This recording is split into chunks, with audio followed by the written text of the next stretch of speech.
Imagine paying premium prices for an AI service. You go to bed one night, you wake up, and you realize that you've been banned, you've been blocked, you've been denied access to the service. And what makes it even worse is that you're still being charged nearly £250 per month. This is the thorny situation between OpenClaw, which is an open source AI agent, and Google. Now, you might think, well, it sounds as if this is really within the domain of software engineers and the real geeks who are using code. But actually, it's a preview, it's a prelude to what can happen in our consumer lives when we continue to integrate AI on a day to day basis. And we're doing so by building on someone else's platform.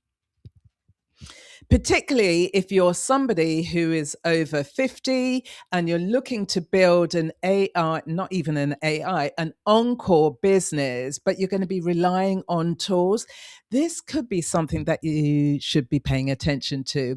Hi and welcome. My name is Bybreen Samuels. I'm a tech translator, and during my mid to late 50s, I took the self-taught route to retrain as a software engineer. And in today's show, I'll be sharing some of the context in the background between what actually happened between OpenClaw and Google and why this matters to you, and maybe some steps that can help you protect yourself.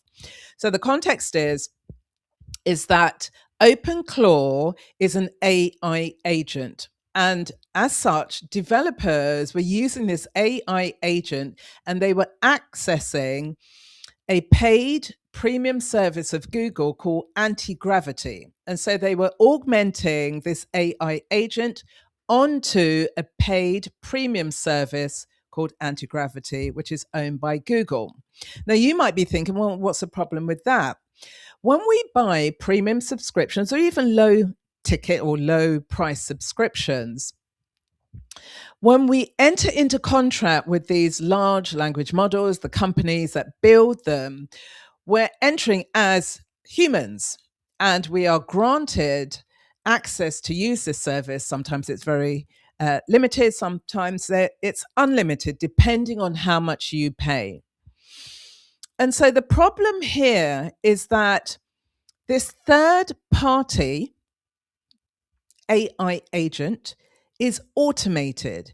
And what happens is when we use an automated process and we link it to, as I say, a premium paid software, the companies like Google, what they do is that it triggers, there's some irregular activity going on here. And the irregular activity is the fact that the process is automated, and yet Google and the likes are looking for a human interaction. And this is where the problem lies.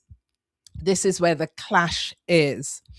And so there are some thorny issues around when we show up to use these AI services.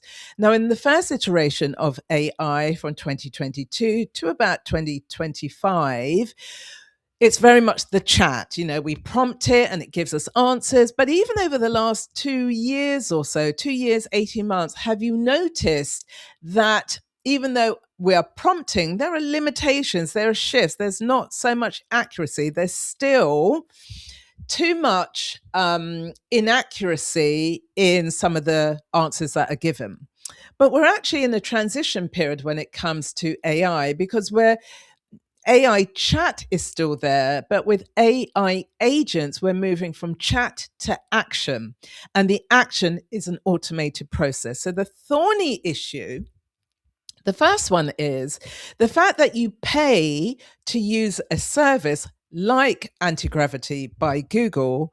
It doesn't mean you are guaranteed access for the reasons I've just given you if you are trying to augment on an automated process.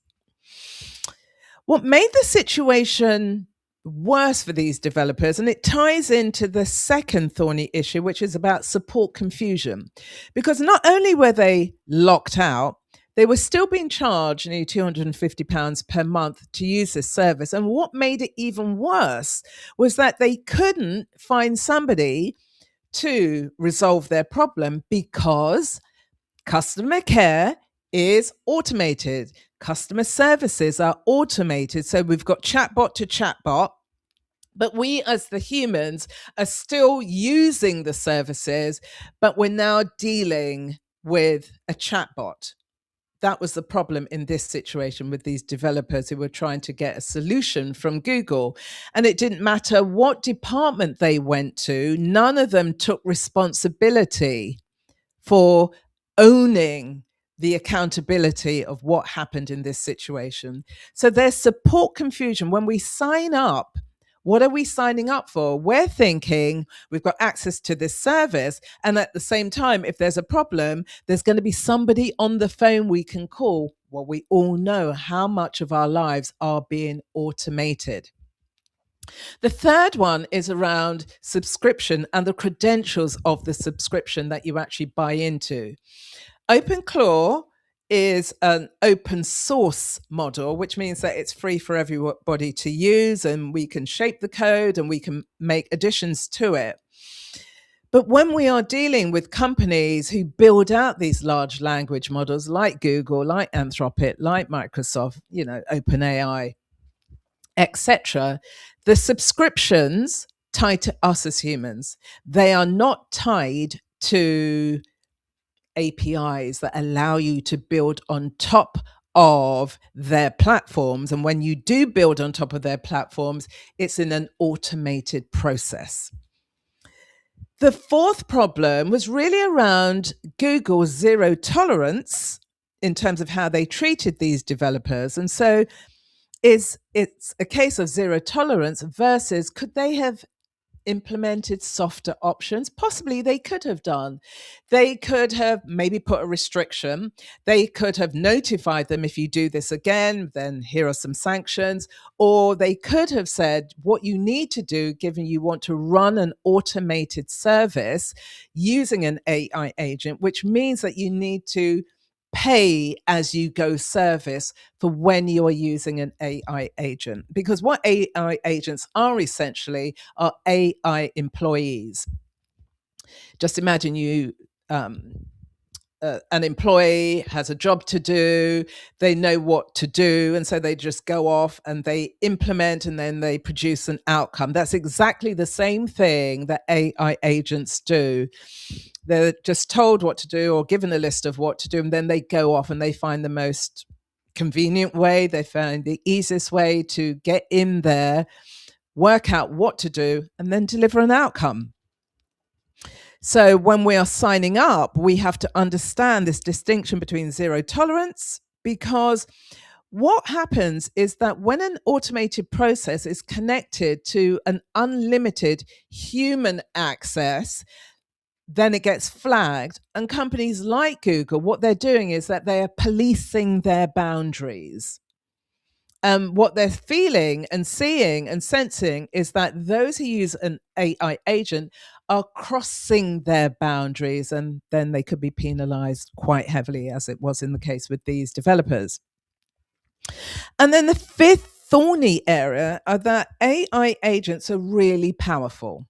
So the agents can connect to other apps and other systems. As they say, they execute on tasks, they bring about an outcome. And so that may lead to efficiencies, but if there's a problem in that system, then it's going to be greater than one singular chatbot. And that's why the thorny issues of when we are living in an AI world, and why it's so important that we as humans still remain in the loop, because with automated processes and with all the different variations of technology, what is still required is human oversight. And so there are the thorny issues. That gives you some background context. Now you might be thinking, well, how can I protect myself?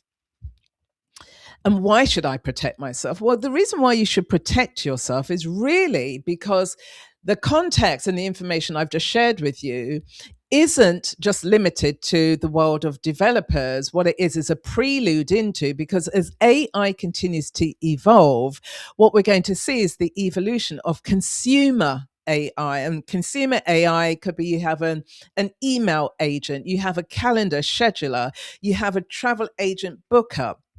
You might even have, an online shopping assistant. Well, all of this is going to involve AI, and that's the reason why you might want to be paying attention to how could you actually protect yourself, and particularly if you are an older person who wants to set up an Encore business as a one person business, then you're thinking of being even more reliant on AI. So you're looking for reliability.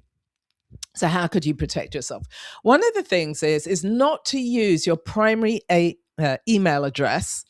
And with this, what you're going to do is set up another email address, and then you're going to create that as a sandbox, meaning that as you are testing and playing and experiencing these different AI products, you're using an email address that is low risk to you. So you want to give some protection around that. When you're beginning to explore with AI agents and the like, you want to be questioning, how official is this? So, for example, if you're pasting tokens in, you need to be cognizant and evaluate, is this a high risk activity for what it is that I want to do or not? You must always assume when you take out a subscription that is an unlimited subscription for you as the human in the loop of technology, that you're the one who's showing up. Think of it in terms of a gym subscription, for example. You pay a monthly subscription, and with this subscription, what it allows you to do is to come to the gym, do your workout, and then leave. What gym owners are not expecting is for you to take out the subscription and then send your robot in, your digital twin in the form of a literal robot to do your exercises. Okay. So you must always think, I will be the one using this particular service, because the problem is when you are using an AI agent, it can run infinitely, which means that it has scale built into this. And this is what triggers, because human interaction, we're not using these products and services 24/7. It's not looping. And it's the looping of information and the quantities in which it is being produced. That's what triggers companies like Google, and then they can penalize you. You must understand what the permissions are. So, as I say, don't use your primary email address, because that could be problematic.